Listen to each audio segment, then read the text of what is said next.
قوة إلا بالله العلي العظيم. أعوذ بالله من الشيطان اللعين الرجيم. بسم الله الرحمن الرحيم. الحمد لله الذي هدانا لهذا وما كنا لنهتدي لولا أن هدانا الله. لقد جاءت رسل ربنا بالحق.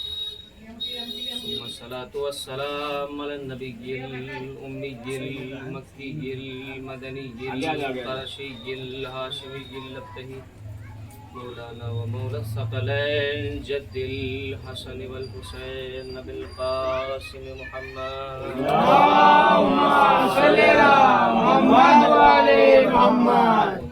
الطيبين الطاهرين المعصومين المظلومين المنتخبين المنتجبين ولعنة الله على أعدائهم أجمعين من يومنا هذا إلى قيام يوم الدين. أما بعد فقد قال الله تبارك وتعالى في محكم كتابه المجيد. بسم الله الرحمن الرحيم. قد جاءكم من الله نور وكتاب مبين.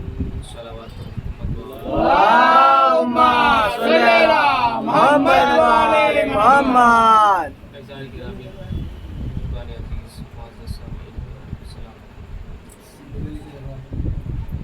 جس آئے کریمہ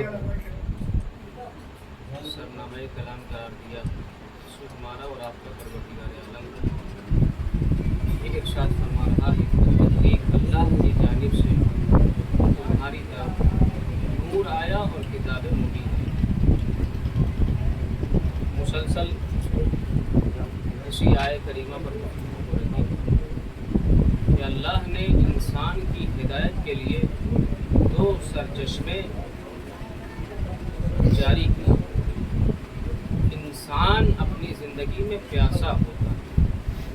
انسان اپنی زندگی میں متلاشی حق ہوتا ہے. انسان اپنی زندگی میں جستجو کرتا ہے, کوشش کرتا ہے کہ وہ سیدھے راستے اور سیدھی چیز کو اختیار کر سکے. کیوں؟ اس لیے کہ انسان کی عقل کا تقاضا یہ ہے کہ انسان اچھائی کو پسند کرتا ہے, اس چیز کو پسند کرتا ہے کہ جو اس کو نجات تک لے جا سکے.